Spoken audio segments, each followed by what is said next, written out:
Eliza and I recently took the ultimate Southern California food road trip, visiting restaurants, breweries, ice cream shops, and farms from San Diego to the San Gabriel Valley in Los Angeles County. You can find these very fun episodes in the This Is Taste feed. And we can't think of a better time to support these restaurants. Thanks to our friends at Visit California for supporting this epic journey. Visit www.visitcalifornia.com to plan the perfect getaway to California, the ultimate playground.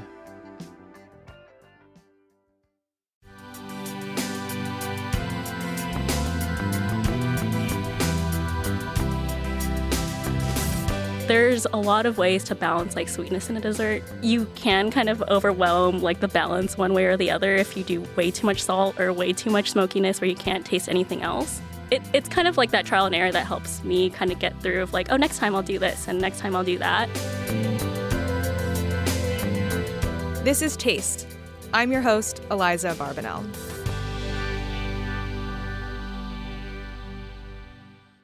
Abi Balingit is the author of Mayumu, Filipino Desserts Remixed, a delightful cookbook full of maximalist personality and transfixing sweets, like the adobo chocolate chip cookie. She's a singular force in the New York City baking scene, and today it's so fun to have her in the studio to talk about what she's been up to since publishing her first book, her love of kitsch, and more.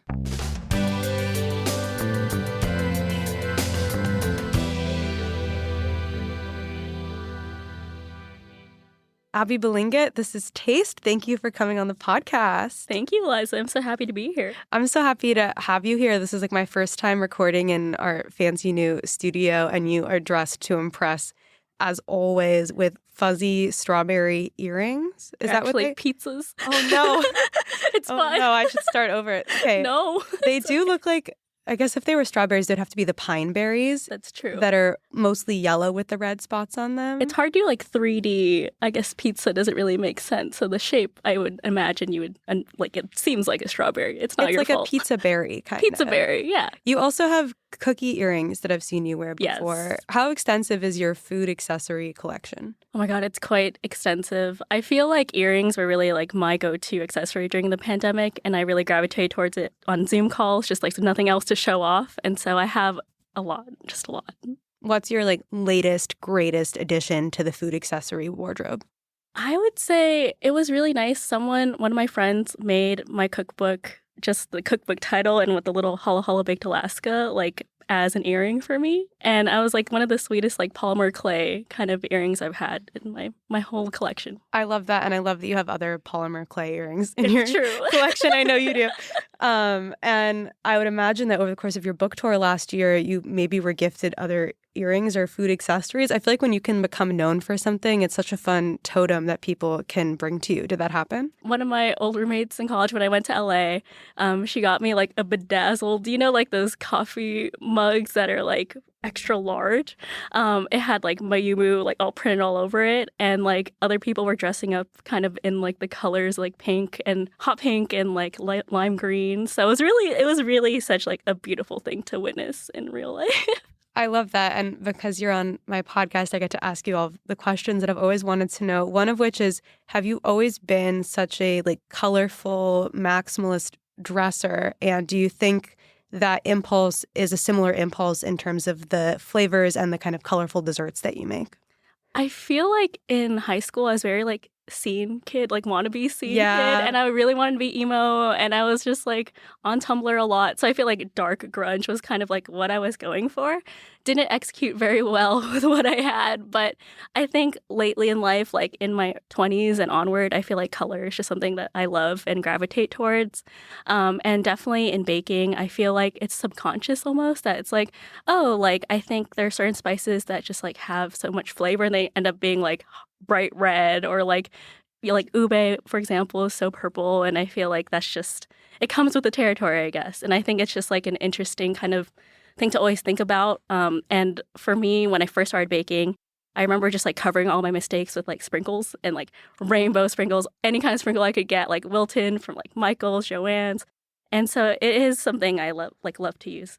I also subscribe to the covering up mistakes with sprinkles school of baking. So it makes me feel very seen and comforted that you operate from that same place sometimes. And I also love knowing that you had this kind of scene era because I find that so endearing. And I do think there is a similar impulse, even though aesthetically they're different. There's this like total commitment to wanting to execute a certain vibe and your aesthetic of something and just kind of wanting to say something with clothing. And I think like that's a really fun place to operate from. But really, I want to talk to you about Mayumu, which is such a special book and I think has had a really great reception since it came out last year. It's this Technicolor celebration of modern Filipino-American desserts like the Halo Halo Baked Alaska that you mentioned, and then, of course, the adobo chocolate chip cookie, of which I got to interview you about at a Cherry Bomb panel. But I only got to eat the raw dough because they were devoured so quickly by the class, which is honestly a testament to the cookie. It's very heartbreaking. When I heard that, I was like, let me do this again. Let's redo this whole session. I feel so bad you didn't get one. No, I mean, I just need to bake them myself, clearly is the answer. And also raw cookie dough is kind of my preferred way of trying cookies. Maybe that's sacrilegious to say. No, also same. But I do feel like there are so many standout desserts in your book. And I'm curious, like being on Instagram, getting to see what people are making, what were the desserts that you were kind of getting tagged in the most? Yeah, I was surprised that I think that, like, first and foremost, I feel like the adobo chocolate chip cookies really got a big run because the New York Times, like, published the recipe, which was really helpful. But the other things, like the unsung heroes of the book, I would say people were really interested by, like, the Buko Pandan Cathedral jelly cake. And so it's kind of a mishmash of two separate, like, Filipino desserts, whereas, like, cathedral jelly is kind of like Spanish origin and everything for the holidays. It's basically like gelatin and like a mold with all like the colorful jello, kind of like shards of it all interspersed in this milky base. But then I love buko pandan, which is like kind of just like a chilled, like refreshing dessert that has like tapioca pearls and like a coconut like pandan sauce with just like all the coconut jellies you can imagine.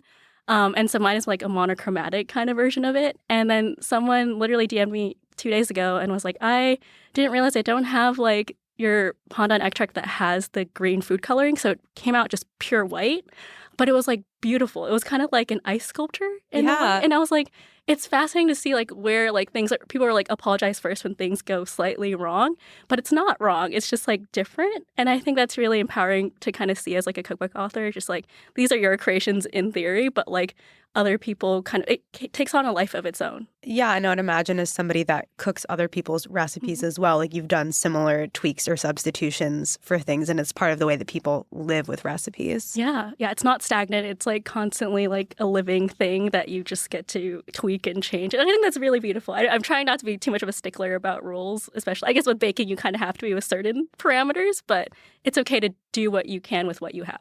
Yeah, I'm trying not to be a stickler about rules, says the person with the like pizza berry earrings. Yes. Not shocking. I feel like there are a lot of chilled or kind of set desserts in your book, which is probably the area of dessert making that I have the most fear and least amount of experience with, beyond like maybe puff pastry, which I would never touch to begin with. Do you have any like tips or advice on how you can approach those recipes to have them be successful? Yeah, I know it's like, I'm even afraid sometimes of like jellies not unmolding. Because I've seen like Great British Bake Off, and I think watching it go wrong has just instilled the fear in me.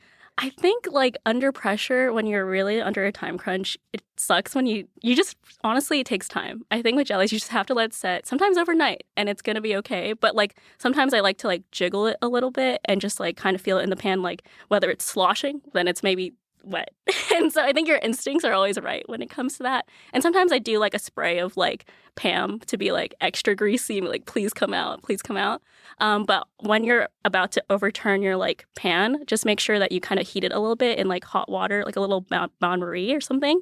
And it'll help it kind of ease out. Oh, I like that. And I also like the Pam idea, which I've never done before. Yeah. It helps. It definitely helps. Yeah, I feel like I had one traumatic experience trying to unmold. What was it? It was an old Martha Stewart recipe. I think it was like a cake bomb, but it was filled with chocolate mousse, and you set it in a bowl and turned it out. Ooh. And the experience of slowly waiting for this thing that I had spent 2 days making to come out of the bowl, like I almost had a heart attack. It was so overwhelming for me. So it was kind of like maybe I would never do this again. And it came out though, right?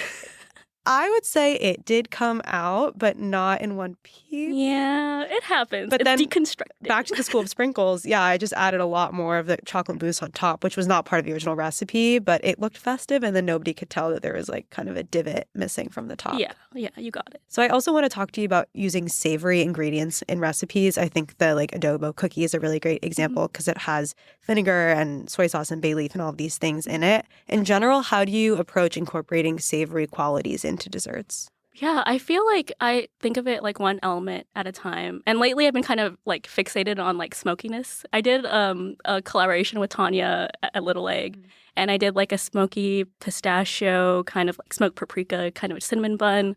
And I think that there's a lot of ways to balance like sweetness in a dessert. You can kind of overwhelm like the balance one way or the other if you do way too much salt or way too much smokiness where you can't taste anything else.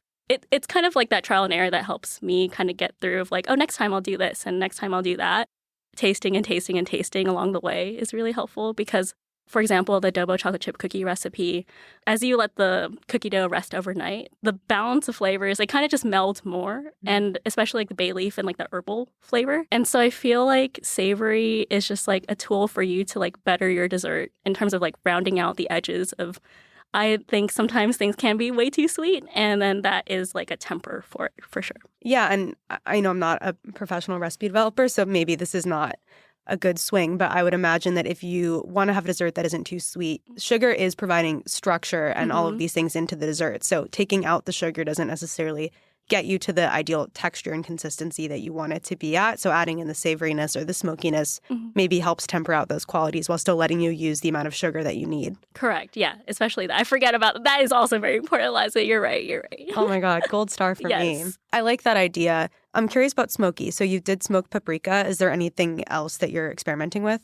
I have gone, do you know like when you go to like a seafood place and they do like charred lemons? Yes. And I'm like, I'm obsessed with that. And I feel like I really want to implement that in a future thing, maybe like a lemon curd or something like that. Charred lemon bar. Charred lemon bars. I just feel like it's just fun. And I think there's even like different woods where you could, if I get really into it, I could go into like a whole like smoking thing. But I recently also got like a dehydrator from my parents for Christmas. And so, yeah, there's so many like possibilities with that I'm kind of just like, there's so many things I do want to try, which is overwhelming. Yeah. Have you dehydrated anything cool? Yeah, I actually tried dehydrating like Edam cheese, which is like in Filipino culture, it's like the equivalent of queso de bola, which is like a fiesta kind of cheese. And it's working. It's working. I will say the oils kind of still stay. And so like I'm trying to like pulverize it and get it as dry as possible. But sometimes you need like those silica gels if you're going to store it so it doesn't like get clumped and like wet again. It's a scientific experiment for sure. The silica gel packets, I think, as something that people use in baking and styling is one of the biggest realizations that I had recently when I was talking to Tanya at Little Egg and also my friend Pearl Jones, who's a food stylist.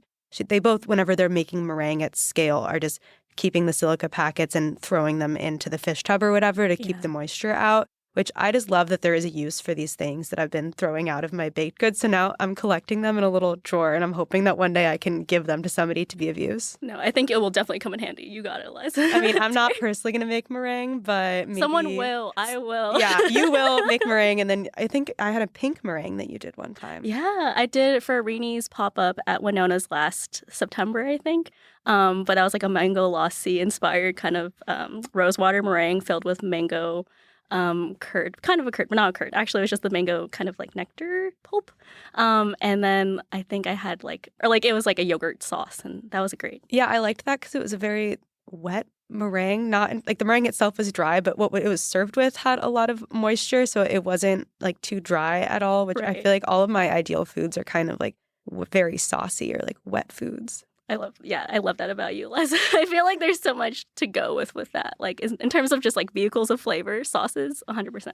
Yeah, when I was a kid helping my parents cook, I feel like the first thing they would let me do was make a salad dressing. And that might be why I always think about having like a sauce and then it's the vehicle of what I'm going to go with it. Were you making desserts as a kid? I was.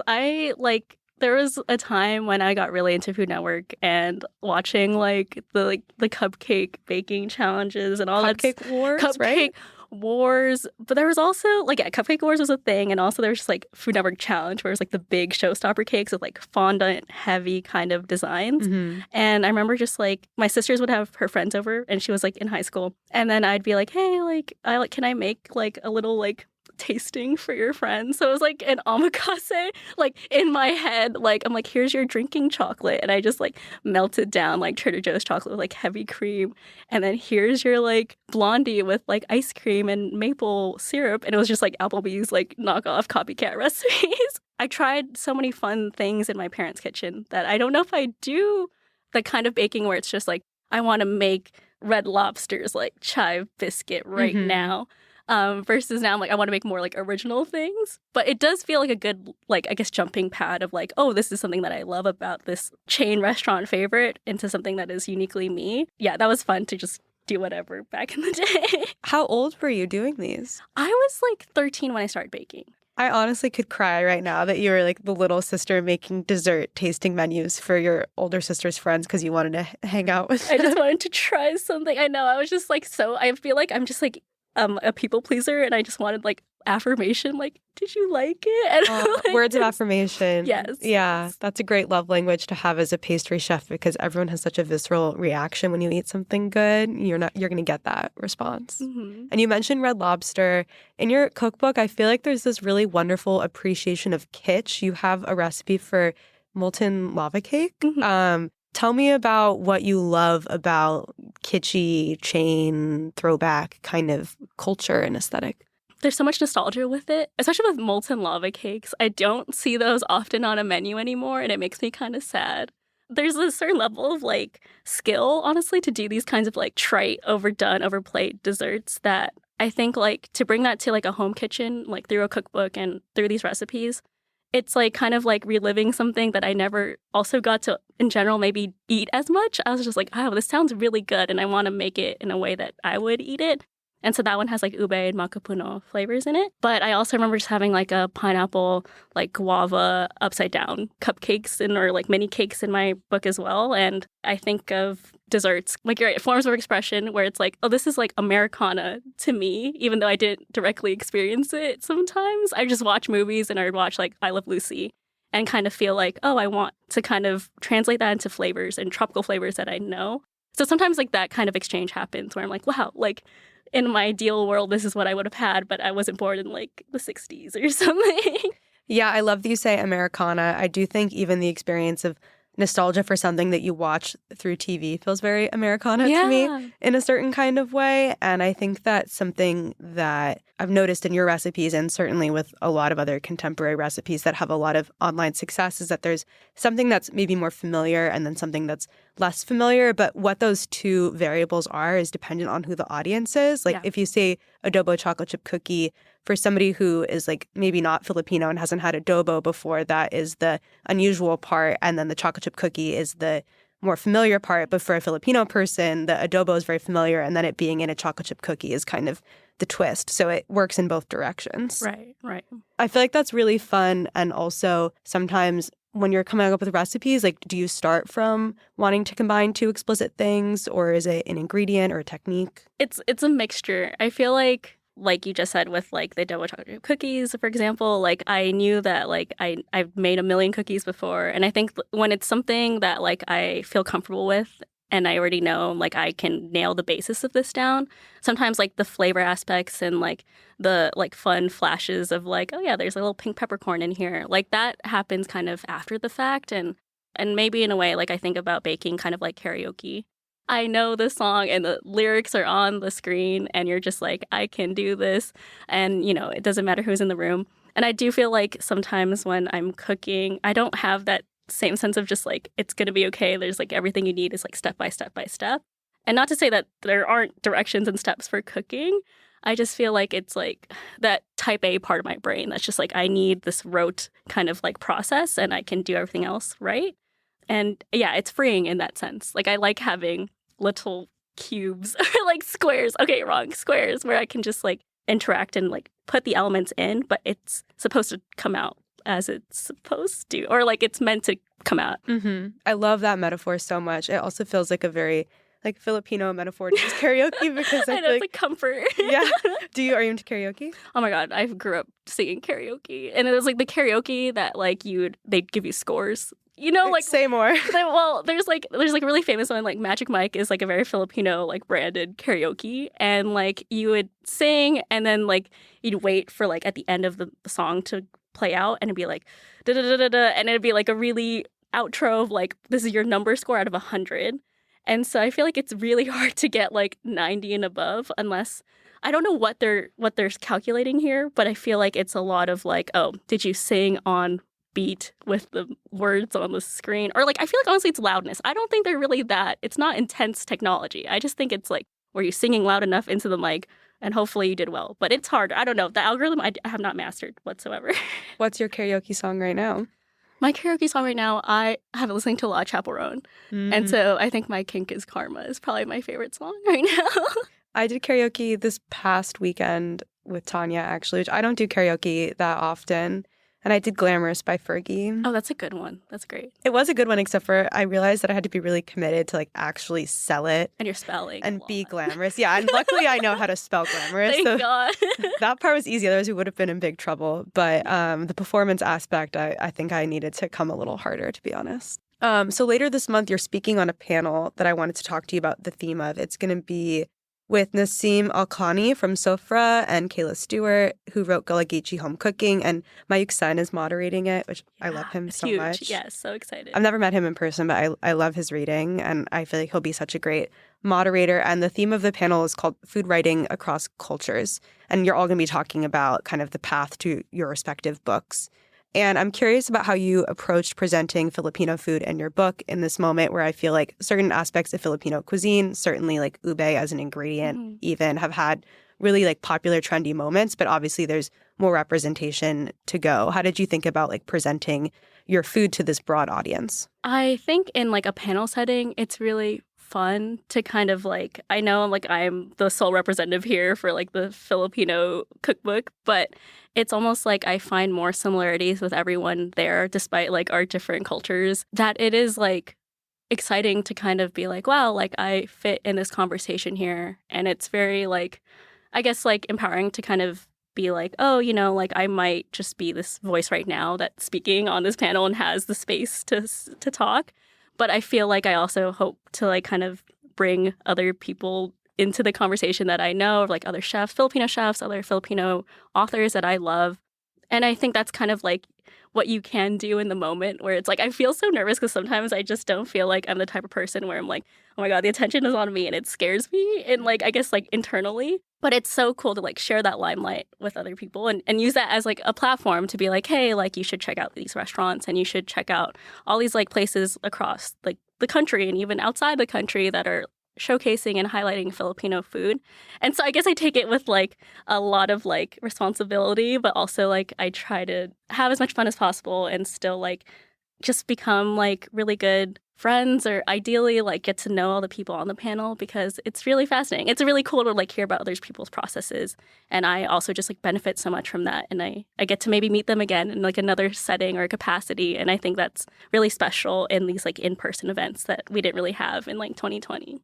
Yeah, I think that is a really big part of it. It also makes me think about when you were developing your book, you have this great pantry section in the book. How did you think about explaining ingredients to people that may not be as familiar with them and making it feel like the book was achievable to cook from? Yeah, I kind of came at it from my own experience of like, I'm mid at best with like Tagalog and like Filipino languages. There's many of them, and my parents speak a different one than Tagalog at home, Kamapangan.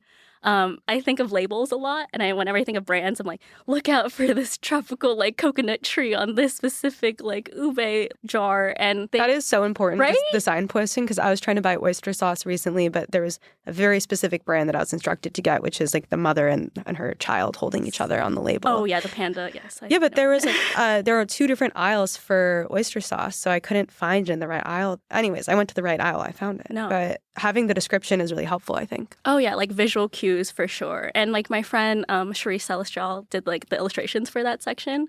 And I think having it illustrated was also a kind of nice aspect of it where I could have taken pictures like, asked my photographer to take pictures in Queens or something at a Filipino grocery store. But at the same time, I feel like there's like that universality of that like brand and logo where people will know what that is just based on this picture alone. So I was really excited to do that kind of section because it felt like I was just like, oh, this is just what I know. But now people can hopefully on their own terms be able to find and seek these ingredients out. Yeah, I think that's really helpful. I think another element that maybe is useful is having recipes that use ingredients multiple times. So you're not buying a jar of something and just using it once, but you're becoming familiar with all the different applications for it. Exactly. So you mentioned Queens. Is that where you like to go eat Filipino food? I will say it's like probably the most like my mom and dad's kind of cooking Filipino food that you can get locally. I feel like I live in Brooklyn and I find it sometimes it's really hard. There's only a couple places I can think of like Fob in Carroll Gardens, and they have a great like brunch with just like the whole like salags, which are like the rice and the fried egg and like a protein. But I will say, like, for Kamayan dinners, where it's like you get to eat on the banana leaf and stuff with your friends, I really recommend going to places in Queens, like Kabayan, which is I went to last year. And they have, like, the biggest selection of just, like, soup and, like, food, like seafood and shrimp all over on, like, a banana leaf. So it's really great. Is there anything there that you always order? I love to get, like, there's a bungos, which is, like, the fried milkfish. And it's just, like, really tasty. It's, like, marinated in, like, vinegar. And so it's, like, crispy, like, salty, delicious, like, a little bit sour. My favorite bite of the whole Kamayan. I love that. I feel like anything that's so punchy and different flavor components at the same time is what I gravitate towards, which is basically all of Filipino food, honestly. Yes, I know. You're from LA. You get it. There's so much Filipino food there, too. Although I'm sad because one of the places that I liked in LA that's Filipino food just closed, which is Petit Peso that was down in the Arts District. It may be closed a while ago, and I don't live in LA anymore, so I was trying to go a couple, I guess the last time I was in LA. But there are a lot of good places, which is really nice. And I'm curious, in the city here in New York, when you are trying to get dessert inspiration or baked goods, do you have any like places you like to go to or that you admire? I feel like I never ventured into croissant making. There's an absence of croissants in like my book because I feel like I just never mastered it. But Radio Bakery in Greenpoint, they know what they're doing. And I feel like I'm always just like excited by like the seasonal flavors that they have. They had like a rhubarb kind of like bun back in like last year. But maybe it's back now because I think rhubarb season's coming back in. Yeah, I had my first taste of rhubarb last week. That Noreen Wasti made like a cardamom rice pudding at a Ramadan iftar that I was at. It was my first taste of rhubarb for the whole spring, and I was very dramatic about it, honestly.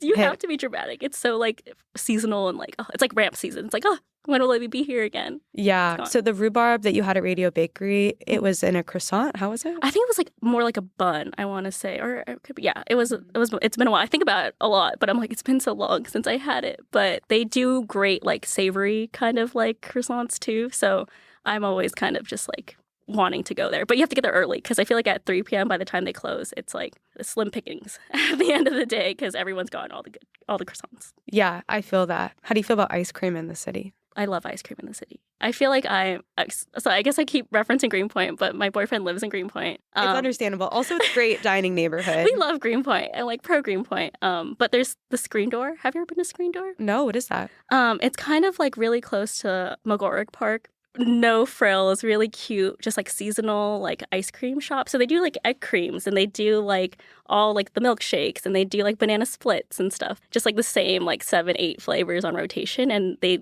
come back in March and then they leave in October. I like a seasonal business. Yeah. What do you get out of their flavors? I always get a banana split. I always get like, I ask for marshmallow fluff and then I get like strawberry and sometimes chocolate, but then just whipped cream and just like the cherry. I know it's like very simple bananas, but there's like, no, I don't add the chocolate sauce. I don't add like the strawberry sauce or anything, but something about marshmallow fluff and like the chewiness of it is just so good. Also, I'm just going to say, ordering a banana split, I would not say is a simple order at an ice cream bad. place. Sometimes I feel bad, but they're so excited about making it. Usually when I'm there, and like I think the owner is usually working there too. She's like, you want a banana split? I got you. And I'm like, yes, I'm so happy. They're probably excited to get to do something different. Yeah. And it is just such a cheerful order. You also mentioned egg creams. Yes. Do you like egg creams? On record, I feel nervous because I know a lot of New Yorkers probably listen to this podcast, but I don't know. I don't think I've had a good egg cream. This was entrapment because I don't think there is such a thing as a good egg. I don't think there's such a thing. I'm looking around. There's only 2 other people in this room, and we're in like a windowless studio. Someone's gonna smash through the wall, and Mr. everyone's gonna Kool-Aid be Man mad style. at us. I just don't know if I've really gone, like, there's not supposed to be ice cream in it, right? It's just like syrup and like It's seltzer and syrup. There's no egg nor cream in an egg cream. And I feel like it's kind of misleading, to be honest. Yeah, I mean, I really would love, if anyone is listening and is a fan and has a place they would like to go, I sincerely would love to go and try one. And I've been to some of the places in the city that are famous for them. And my take is not a good take, which is that this is like a Depression era staple. And I think that it was probably the best thing people could afford in a moment in time. But in this moment in time, if you can afford ice cream or a milkshake, it is probably going to be a more satisfying dessert. Yeah. Or like at least get like, I don't know, you know how people have like root beer floats and like Coke floats, and like that's what I was expecting when I was going to get an egg cream or some sort of like butterscotchy kind of that, but it wasn't. So sorry to people who love that. No, it's okay. I appreciate that we can be real with each other about the limitations of egg creams. So it hasn't been that long since you finished your cookbook and it's been out in the world, but I do want to know how you felt about writing a cookbook in hindsight and if you would be interested in doing another one in the future. Yeah, sometimes I think that it was easier when I didn't know what went into making a cookbook and just went in with it like blind. All hopes, no person being like, this part is next and this part is next. And like, although that's what your editor kind of does, like little by little throughout the process, I don't think you really know until you're in it. And I feel like it's a really fun process. Don't get me wrong. Like I wouldn't regret ever doing it, and I probably would make another one probably. But I do think it's just like years of your life that like I think in total, like, you know, I probably started 2020 just doing like proposal stuff and like seeking out an agent, that it was 3 years until pub time. And I do think even then I'm like, I feel like I've been on a book tour that just never ends sometimes. I'm like, I get to do a panel this month. Like, you know, that's crazy. Like this book came out February last year. Which is really exciting and which is like a blessing to kind of do. But I will say it is an overwhelmingly exciting process that you can get bogged down sometimes in the details, and the copy edits that you get can be kind of, you know, like I think there's like a push and pull sometimes of this is your vision and this is what you want.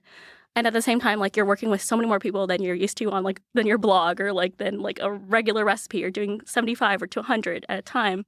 And so I think scale is something that like I was kind of amazed by in terms of just in doing it, and then after the fact, just it's too much. It's so much, almost too much sometimes. Yeah, how many recipes ended up being published in Mayumu? 75. And they were all 75 that I had. Like nothing got cut. I was like, everyone asks, is there anything extra? I'm like, no, that's all I had to give. Yeah, I think it is a big undertaking. It's bigger than I even realize, as I have not done one myself, but from talking to people about it. And I do think with social media, yeah, you spend a long time publicizing it and talking about it, but also there's this pressure to be doing the next thing. And I kind of feel like we should normalize, like, however long it took you to make something, it's how long you should get to enjoy it without feeling stressed about having to do the next thanks, one. Eliza. That feels really good. I have like a good 3 years. Yeah, Two more years. I'm going full therapist as we sit in these new nice chairs. Oh, it's very Frasier-like in here. I love it. So to close, you know, this podcast is called Taste. We're talking about your taste. I want to play a little taste check with you. So I'll give you some categories and you can just tell me the first answer that pops into your head. Okay. Favorite food-related accessory that you own? I have a deviled egg fascinator. Okay, wait, say more. So it's like I found this Etsy shop called Beholder Fashions, I think they are. And then they make them out of like felt and like different materials. So it's kind of, could be styrofoam, I don't know. But it's basically just like a big old like half of a deviled egg just sitting on my head with a clip. And I was bald at the time when they gave it to me. And I was just like, I got to grow hair for this. And I did. And I wore it at like a surrealist party like last summer. And it was so worth it. It's so worth it. Okay, I love that you found the perfect moment to wear it too. Yes, I did. Your go-to lazy snack? Hot Cheeto Puffs dipped in cream cheese. Why specifically the puffs? They have more substance to be able to like dip, and it's a better texture. An amazing technical answer. Yes. Your favorite cookbook? Right now, Bread and Roses by Rose Wild. The dessert that you're most likely to make at home? Like a sponge cake with like strawberries and whipped cream. The dessert that you are most likely to buy from someone else? Baklava. Your favorite New York City restaurant? Fin du Monde in Greenpoint. Your favorite New York City bakery? Cora in Long Island City for Filipino donuts.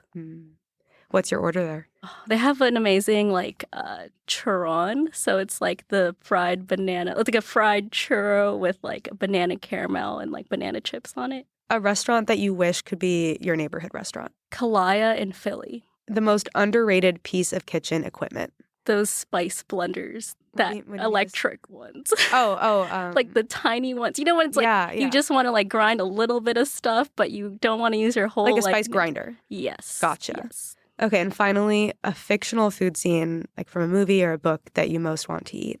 I watched Matilda, like the 1996 version, like on a loop as a kid. And I love that scene where it's like the Miss Honey's dad's chocolate box. And like it's just like all the chocolates. I know one of them is Ferrero Rocher, but I just like I've always wanted to eat like the whole box in one sitting. Well, now I also want to go eat the whole box in one sitting. Thank you so much for coming on the show. This was so much fun. Thank you, Eliza. It was great. This is Taste is hosted by Matt Rodbard and me, Eliza Abarbanel. The show is produced by Shalia Harris and Pat Stango and edited by Clayton Gumbert. Theme music by Steve Rydell. Visit Taste online at tastecooking.com and make sure to subscribe to our newsletter for updates on all cool things happening.